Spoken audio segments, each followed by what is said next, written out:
Hello and welcome to Mr. Husband, the podcast where we talk about a host of manly issues from a husband's perspective. My name is Gabe. And this is Will. Did it feel like I was shouting into the mic? No, you had a nice bravado voice. Okay. Which is really good. I'm bringing enthusiasm. Woo! I gotta say, I feel like through the episodes, we've been doing much better sort of maintaining energy.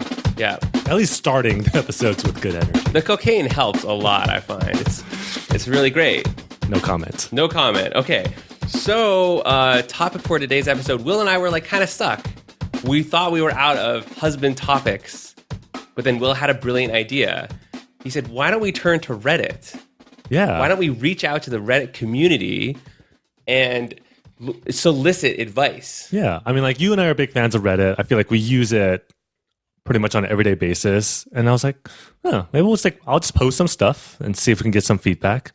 And so there's a subreddit called Marriage. Maybe it's called Marriages. I don't know. It's one of those. And, I just kind of put out a very simple question out to the community of, I guess, husbands who are on this board. I just asked them, hey, for those of you who are husbands and you've been married for a little while, or maybe even if you've been divorced, like you've been married, but maybe you've been separated, like what lessons or tips or advice or things that you've learned through your own experience would you want to share with like a fairly new husband? So this is a great idea because when I use Reddit, I don't actually like contribute. Yeah. I just listen to people's intelligent comments and like nod and I felt like somewhat part of the community. I mean, like I recently joined and I was like kind of replying back to a couple of the fellas saying, "Oh, thanks for sending that. That's really cool." But we assume this wisdom has been given to us by actual husbands, but it could be like a 12-year-old girl from like Thailand or something like that, right? Like there's no verification. Bots from Uzbekistan. It's possible. But we're going to bank and just hope that these are real life responses from real life husbands. And so what we're going to do is we're going to read through this wisdom, this advice, and we're going to, I guess, basically comment, say if we agree or disagree. Pontificate. I hope it doesn't feel like we're stealing this wisdom. We're going to give people credit. Yeah, we'll give them proper credit as we go through it. Okay, should we go to wisdom number 1? Let's jump in. This wisdom is from Surge Power. Not Surge Power, but like Serge Ibaka, the basketball player. Exactly. Okay. His wisdom is, buy flowers when she's not mad at you. Clean the house when she is mad at you. I like this.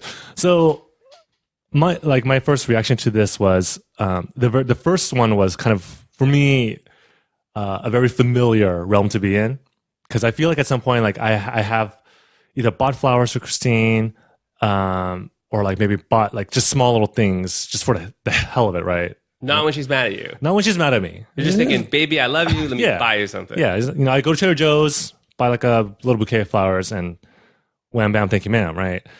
The second one was like a little less obvious to me. I was like, clean the house when she is mad at you. That's something that would like come to mind of something for me to do. Yeah, on that front, I don't even know if I agree because so when Vera and I are fighting, oftentimes she totally like cleans. Like she engages. She's like passive aggressively like cleaning, and I'm like, just looking at her clean, right? Which is great in hindsight for me. Like it's great she cleans, so maybe we should get into more fights because you don't want to set like a pattern where she's subconsciously like antagonizing you because she knows that when you're angry you clean. Right. You know what? Now that I think about it, the whole like cleaning the house when you get angry, historically, like my experience has been that my mom, whenever she would get mad at my dad, like she would initiate the cleaning. It's never my dad. So, I don't know if this is like an appropriate pro tip for husbands, because I don't think it's in our nature. Like when we find our wives or girlfriends to get really angry at us, I don't think our inclination is to pick up a mop or clean the dishes. But I guess it is a good pro tip in the sense that instead of being like me and angry at McDonald's, stuffing my face, I could be angry scrubbing the toilet. Yeah, and I guess it is a good way to sort of relieve that extra stress and tension if you have that bottled up. But let's talk about this flower thing, okay? So I like the sentiment that you should do nice things just for the sake of it. Yeah, not when you're like apologizing. Yeah. Flowers though, they're like expensive, man. They are. Like Vera bought flowers for a coworker whose father died. I was going through the receipts. $100 Oh, for flower delivery. Was it one of those Like 1-800 flowers? And Yeah. I was like, did you use a coupon code, honey? And she's like, no. Oh, that's a I'm must. like, there's like a guaranteed 25% savings. RetailMeNot.com, man. Yeah. Get your coupons there. I agree. I think the sentiment of nice gestures is a huge win, especially when you're not in the doghouse and you're not fighting. But flowers, like, I guess it also depends on like what frequency are you doing this? It's like once a month, like every week. Also, in my current situation, my wife basically makes 100% of the money. So it's basically me saying, here, you're buying yourself flowers. You're gifting yourself. Congratulations, Vera. Now, there was, so the user Growl suggested, Batona suggested, I'm probably pronouncing all of these names incorrectly, by the way, but he's like, and send those flowers to her work. Holy mega points, Batman. The other ladies will take notice and be so impressed when they learn that it was just because and not due to your latest blunder. Yeah. Thoughts on that? I definitely heard this one. The whole like try to impress her coworkers.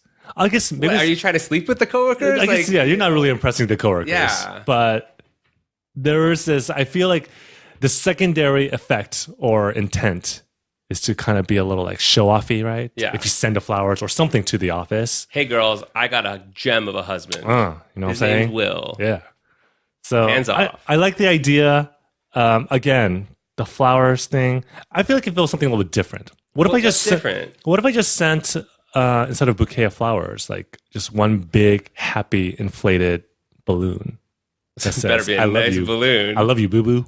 Something like that. She's got to walk home with that, go to her car. It's like blocking her view when she's driving. She'd get into a car crash with that. I feel like it makes a much bigger statement than flowers, but maybe not.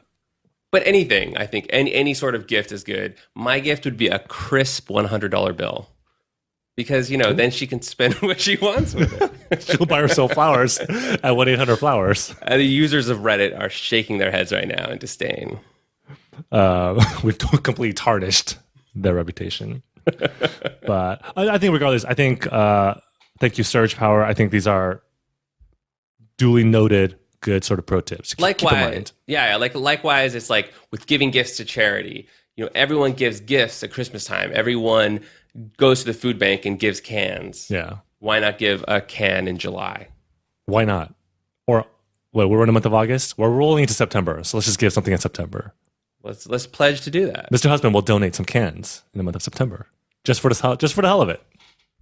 I bought a giant thing of dates at Costco that I haven't even used and might have expired, but so maybe I shouldn't donate that. Okay, we'll check the date. Moving on. So here's another one from, let's see, Cloven Carrot. It's an interesting username.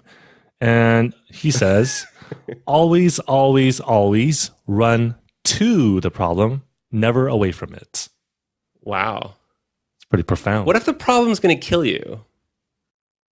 Then you definitely should have run to it. The assumption like your wife is going to kill you or something like that? No. I don't know. Okay, I get the point though, which is like basically like take action. Don't like hide and wait for bad things to happen. I think that is kind of obvious. Like don't let things fester up. Don't try to like find resolution that's like away from having conversations with your wife or your spouse, right? Don't go to the bar drinking till 4 a.m. Probably not the best idea. But it's hard when your wife is like a take action person who takes care of problems. And you're not. Yeah, and you're not. You can kind of let yourself, rely on her. Yeah. So that's something I think I should work on, which is like if I see a problem, address it quickly. Right. I like that one. That's a good one. Should we move on to the next one? Yeah, let's go to the next one here. Okay. Little Wookie Dog. Love that name. Respect her. Listen, even if you don't care about the subject. Put her needs first. Oh, and convince her that she is beautiful. All right, so let's break this one down. So the first part of it is sort of listening to her, even if you don't care about the subject. I have a little bit of an issue with that. Like I actually, You should wear sunglasses so that it looks like you're maintaining eye contact. Right. But really, you could be like watching TV. Or passed out. You're Yeah. sleeping. My whole thing is like, I want to believe that like this is what I should be doing. Like I should care about what she's saying, or I should like listen to her as if I care, even if I don't. But I don't know. I don't think that's me. Like I need to like, if she's gonna tell me something, like it's got to be something that, at least in my mind, has an interest, or I actually have a concern about, or actually care about listening to. So I don't know how I feel about that first statement. I do agree that listening to your wife, right, and hearing whatever thoughts, concerns, stories, experiences that she wants to share is important. I don't think the idea of like pretending that you care about what she's saying is necessarily a good idea. Unless it's reciprocal. Like if Like she doesn't if care about what you're wants to saying. talk about like Johnny Depp and Amber Heard and their like impending lawsuit and divorce for 5 minutes, then I should be allowed to talk about like the Golden State Warriors and like their future for 5 minutes. Kind of a give and take. We should both look at each other and both pretend that we're interested. I guess that could work too. Mutual disconcern for what each of you are saying. But what do you do if you're legitimately not interested in what they're saying? I think you try to engage and try to ask some questions. You could do that. Here's something that I've done with Christine, actually. It's like she will sometimes tell me maybe something that has happened throughout the day or something that's happened in her day. And I've sort of point blank said to the effect of, and I'm sort of paraphrasing, "Oh, that's nice. Like, can we move on now? Like, can we move on to the next thing?" Wow. I didn't say that directly, but certainly the tone of what I'm saying comes off that way. And definitely got in trouble for that for a little bit. Yeah. It's like no one. I don't think anyone likes to be quote unquote silenced or felt like they're not being listened to. But I've definitely made that move once in a while. Yeah, I don't really know the answer to that one, but I think I'm going to continue listening and being interested in the things that my wife has to say. I think that's a good way to go. It is. The last point, they're like, oh, and convince her that she is beautiful. Mm-hmm. You do that. You do a very good job of this, by the way. I feel like always just remind her she's or beautiful. Remind, not convince. You always tell me that's what you say. Oh, hopefully yeah, that's what you actually do. I feel like I do. I feel like I'm constantly showering compliments at my wife. But I think like the thing to do is like whenever it comes to mind, say it. Mm-hmm. Like most things you should think about it before you say it. But if you're finding your wife attractive, just be like, boom, I like it. Do you ever say these things when you're actually like in the presence of Vera, or sometimes maybe she's at the office, she's working? Do you just like send her a message saying, "Honey, you're the bomb"? I don't know, whatever it is you tell her. Just some sort of emoji based. Fire. I don't really do like a remote thing. Okay, so it's like in the presence of. Yeah, and but I mean, okay, like what if you're not finding your wife attractive? Do you make it up? No, you find other things to like compliment her on. Okay, because there's bound to be something. There's got to be something, right? Yeah. So start there. Start with the most like obvious thing, the thing that you can very convincingly and with a lot of conviction, say nice things about to your wife. And I think for all of these points, all of this advice, it's pretty interchangeable. Like for us, like shower some love on us, ladies. Like yeah, right. Wives, tell me that even though I've gained 10 pounds this year, that I'm looking surprisingly slim today. You're looking sexy, huh? That's what you want to hear? Yeah. All right. That my curves add something to our relationship. But it's hard. You don't want to reward like a slide in appearance, do you? Yeah, probably not. It depends what the cause of the slide in appearance is. Yeah. It's all about timing.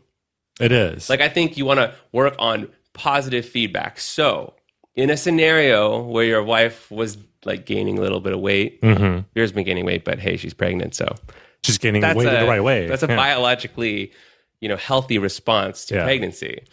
But yeah, if she's like gaining weight, maybe it's like, well, then start doing physical activities together and be like, oh, man, don't you feel so great? Man, you're looking great today. That kind of thing. Like engage together, kind of do as a partnership. Yeah. I like that idea. A lot of carrot, no stick.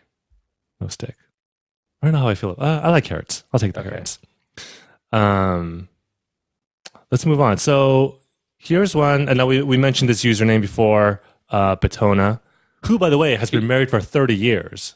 So shout out to Mr. Batona. That's what he says. Yeah. I believe him. I'm joking, but Yeah, I don't Reddit- think none of these guys have any reason to lie about how old if you take how the long they've been married. time to like, to contribute, I believe he's being truthful. So Batona sort of has two sort of comments or notes here. Let's do the first one here. So he says, when asked for advice, and this is a story he's telling us basically, but when asked for advice on achieving 60 years of marriage, Jesus, my uncle's response was, keep your mouth shut, to roars of laughter. Yet there is truth to that. I see so many hurt women in this sub, and he's referring to the subreddit that I posted this on, whose husbands spew caustic and hateful comments. Hurting your own wife is like keying your own car. Why would you ever do that? I like that. Now, some of our female listeners may be like, I'm not a possession. I'm not a car. I'm not a car. I'm an equal. But I think what he means is like, you're hurting yourself if you're hurting your wife. Yeah. Like you're hurting the thing. You're like damaging the thing that you so, I mean, like if you happen to have like an exotic car or something that you've been, seeking after for a long time in terms of a car, it's like making comments or saying negative things. It's like it's effectively sort of damaging that thing you've wanted, the thing that you've cherished so much. Yeah. So this whole thing about like keeping your mouth shut though is fascinating because it is kind of like an old school thought. Mm-hmm. In today's like generation, it's all like, tell like, don't muzzle anything. Like say how you feel, be transparent. Let me ask you, do you think that's actually true? Because there's a part of me that feels like even with maybe people trying to endorse that and with the advent of social media where a lot of people are like saying a lot of things, I still wonder if people, especially those in relationships, sort of hold back. Like they do keep their mouth shut. See, I think I'm learning too. Mm-hmm. I'm learning that there's a value to not always saying everything that's on your mind. Mm-hmm. And like I'm a new husband. I'm only 2 years married. So what would that be like? It's not even close to a black belt. But it's not what's the first belt? You're like a yellow belt. Well, first belt's a white belt. Okay. So you're like moving on to the yellow belt. Okay. I have a yellow belt in marriage. And like what I learned was sometimes it's good to not share everything. Mm-hmm. For instance, I remember that I got some wood for our fence from a friend. The friend casually mentioned, hey, like there might be some termites in this wood. So then I was like, I built the fence and I was like, I should probably mention to Vera that there could be termites in this wood. And then I mentioned it to her and she kind of freaked out. Sure. And I mentioned it to this husband friend of mine. He's like, why did you say that? He's like, bro. He's like, there's termites in all wood, but you just don't you don't have to mention that to your wife. I'm like, why did you mention it to me? That's another story. But so his whole point was that sometimes you shouldn't share everything. Yeah, which is interesting. I mean, I got two sort of perspectives. One's actually a story which actually speaks very directly to this. I mean, there was a moment not too long ago where, like, I said something without, at least I feel like to what you were saying a little bit, I said something without really thinking about like how it might affect or impact how Christine would react to it or how she might feel about that.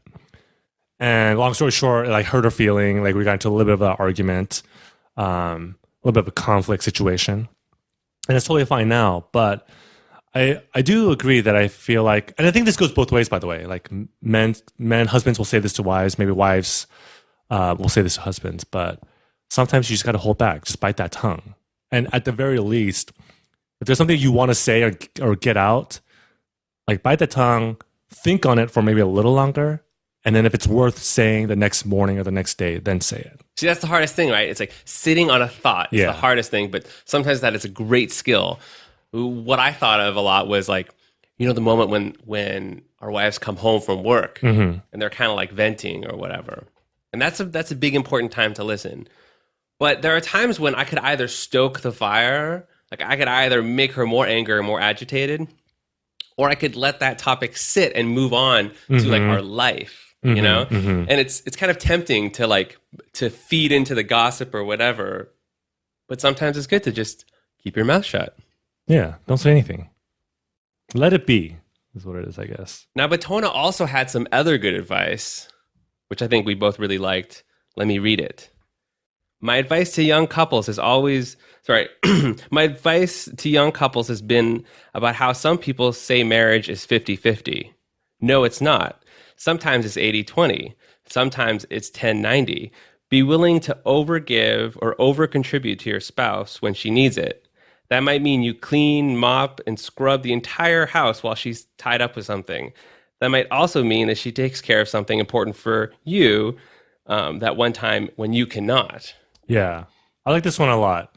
And inherently, leading up to like a wedding, I think a lot of times, and I feel like, Christine and I have probably heard this message somewhere, that people will say a relationship or your marriage is always 50-50, right? But I actually like this idea that it's not always like a balanced relationship. It's probably really rarely going to be the case that it's 50-50 in any sort of situation. And sometimes it requires either you as a husband to do a little more or care a little more or to sort of, hold up a little bit more than your wife. And sometimes it'll be the other way. And I think that makes total sense to me. It's like, like I grew up, I had a brother, and I remember, he got a new pair of Nike sneakers. Suddenly I wanted the exact same pair at the exact same time. Even if I didn't need new shoes, right? It was like, boom, I want to be equal. Right. And like what you learn in life is that no relationship is equal. Right. But if you love and care for someone, it's like you want to do even more. Like I love this Gizmo Duck user replied to the comment and was like, each of you should contribute 60%. Which is good. Maybe like you should even shoot a little bit higher, like 70%. Because then... No, let's not be too ambitious, Will. 60 is good enough. Is that overdoing it? Well, 60 is good enough, right? So. Yeah, 60 is good enough. 60 is good enough to the point... Pace yourself. You're going to be married for 50 years.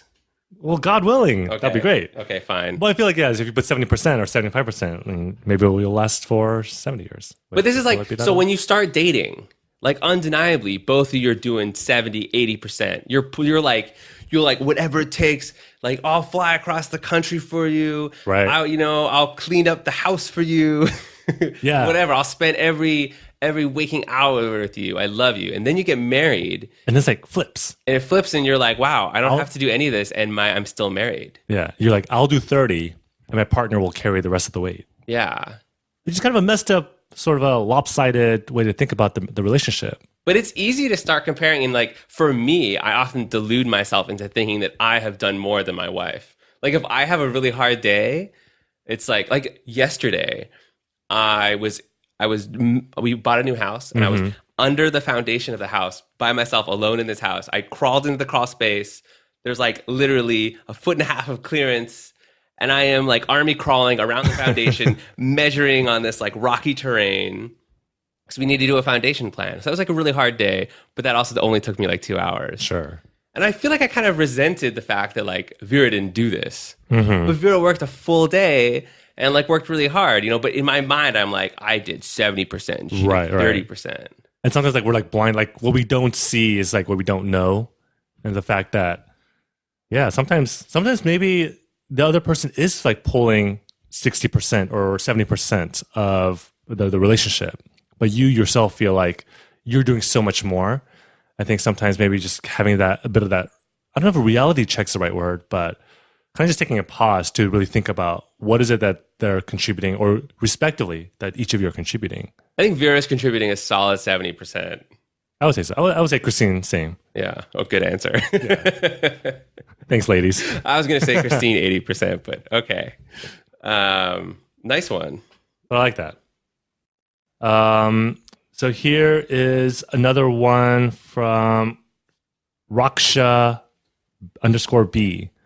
And I think this is kind of this maybe harps on one of the earlier comments we read about listening to the other person. But basically they go on to say, don't be on your phone checking Facebook when she is talking to you. So I think this is sort of reinforcing the idea that you should pay attention and listen to your wife. But you're allowed to check Instagram. And Twitter, maybe. And Twitter, but not Snapchat. Facebook. Okay. Just So don't be distracted with your phone. Yeah.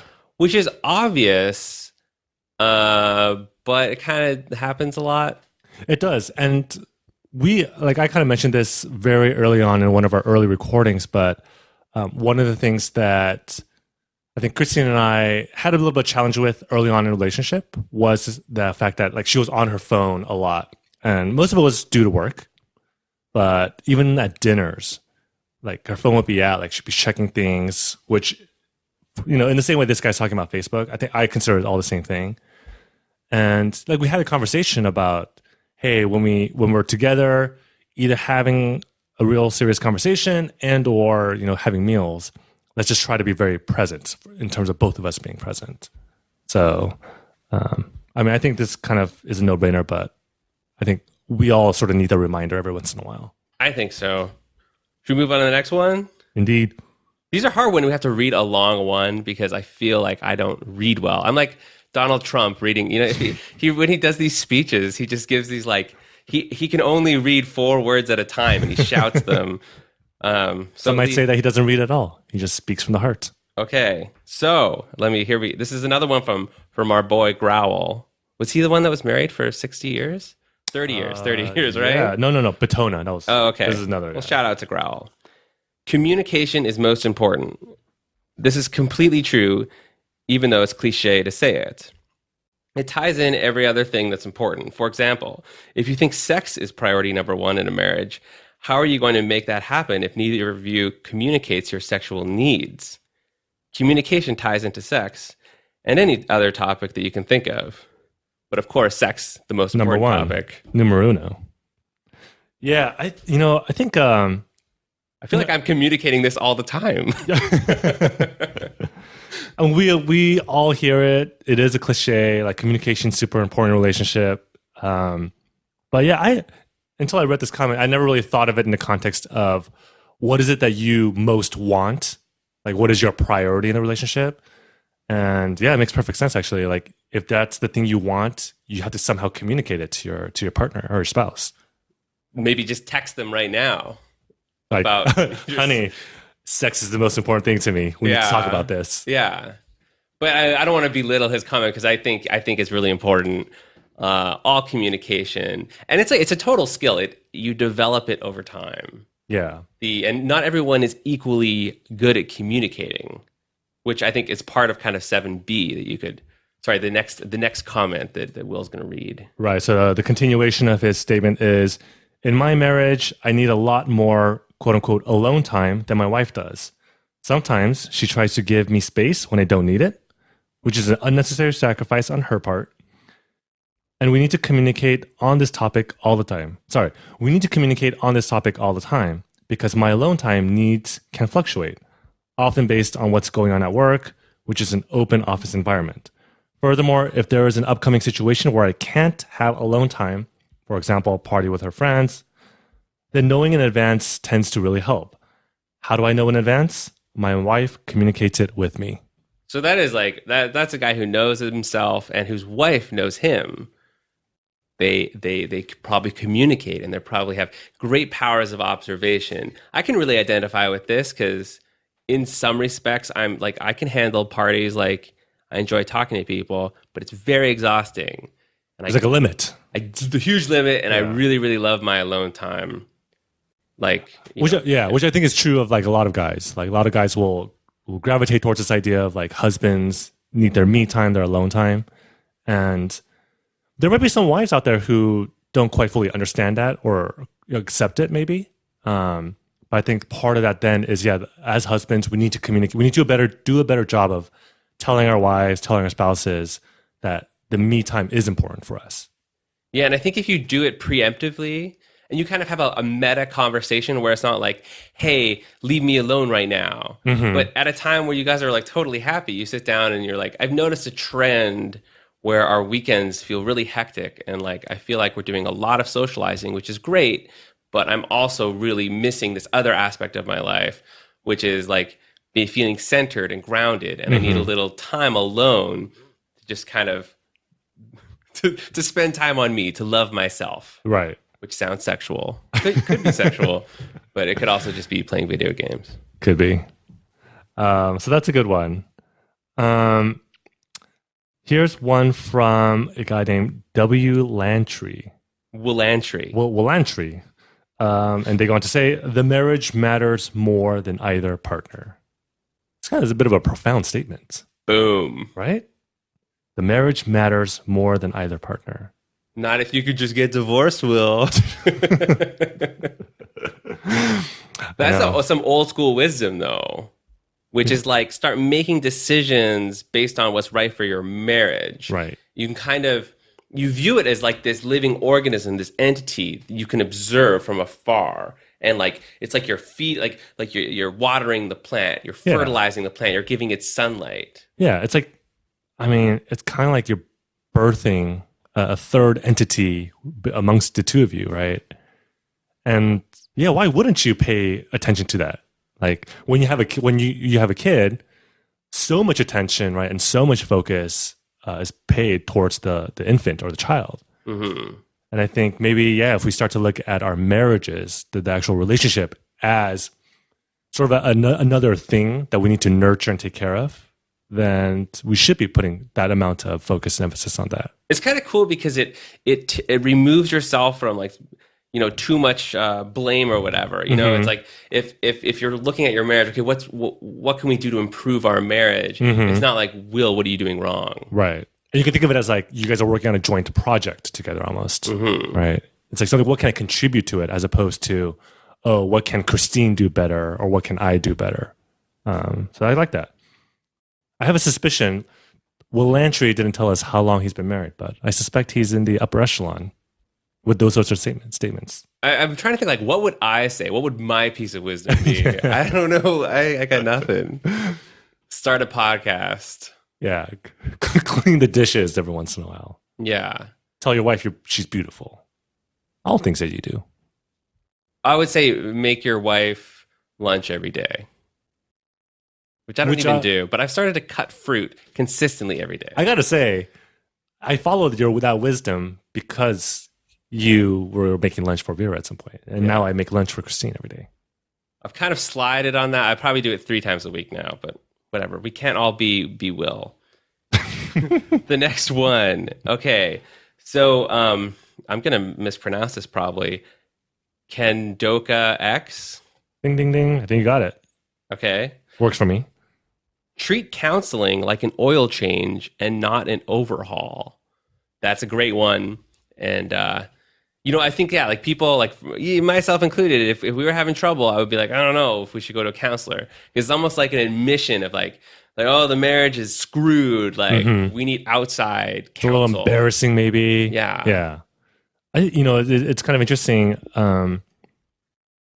So when I was reading, I was like, oh, treat counseling like an oil change and not an overhaul. Like a service. Like when you service your car like twice a year kind of thing. It's like maintenance work, making sure it's all good in good check. Because if you don't do that, bad things are going to happen. I guess the question here is this person suggesting that like we need to go to an actual counseling session, or is it just the idea of every once in a while having a check-in with your wife or your husband, Well, like, does it require a third party? Is, I guess, what my question for this person. I would totally do that if it was free, but because counselors cost money, I think I'm going to wait for like a problem until like I go to counseling. So you're waiting for the overhaul.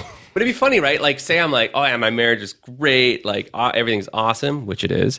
Then like, so am I supposed to go to a counselor and be like, yeah, everything's great, but like, let's just dive a little deeper and let's find what might break in the future. Like, maybe I feel like if I went to a counselor right now with Vera, they would be like, parenting philosophy, religion. Let's figure that one out. Well, in that context, I feel like there's some value because it's somewhat like a precautionary thing. Like it's trying to like bring up some stuff that could potentially be moments of challenge or tension. For our new listeners from Reddit, I have a baby coming in 2 months, and my wife is Catholic, and I am not Catholic. It's a tough one, man. Silence. We're going to figure it out. I have faith. Yeah.